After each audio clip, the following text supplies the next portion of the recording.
اصل انا دكتور عندي مشكله كده يعني غريبه شويه. في يوم عدى انا ما اعرفش عنه حاجه. امبارح التلات. في حاجه التلات انا ما اعرفش. اشمعنى التلات؟ ليه هو في مصيبه تانية حصلت يوم التلات؟ ناوي تعمل ايه التلاتة الجايه يا استاذ معتز؟ بيجي لي دور غازات كده اسمه غازات يوم التلات. يا تلاتاتك يا ميزو. اكيد حاجه ريليتد باللي بتهببوكوا التلات مع بعض. انت ليه حسستني فجاه كده ان انا بقيت شاب شكرا؟ هو احنا بنتصرمح سوا؟ الأسطورة بتقول إن الراجل ده كان بيتميز بالحكمة والوقار، لكن أول ما يجي يوم التلات ما تيجوا بينا ناخد صورة سيلفي.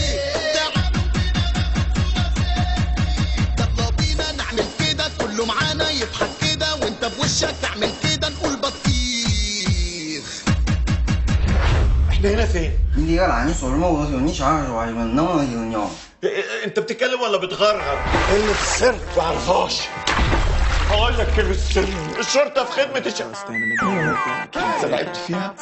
امن الدوله، عارف كنت بستجوبهم ازاي؟ زي عمارة يعقوبيان لما خدوا ابن البواب وأنقنوه. عايزك طاهر، عايزك طاهر والطيب وابن الحلال.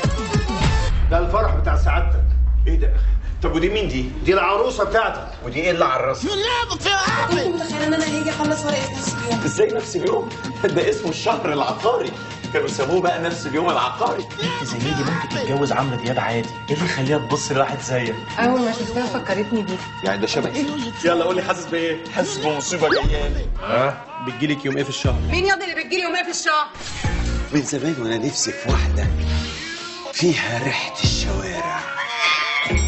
عادات النجاح التي ستغير حياتك، ده هي عاده واحده كل الشباب محافظ عليها. احنا ما فيش ولا 40 سنة طازة وبيلعب. ليلتك حمرا يا لواح.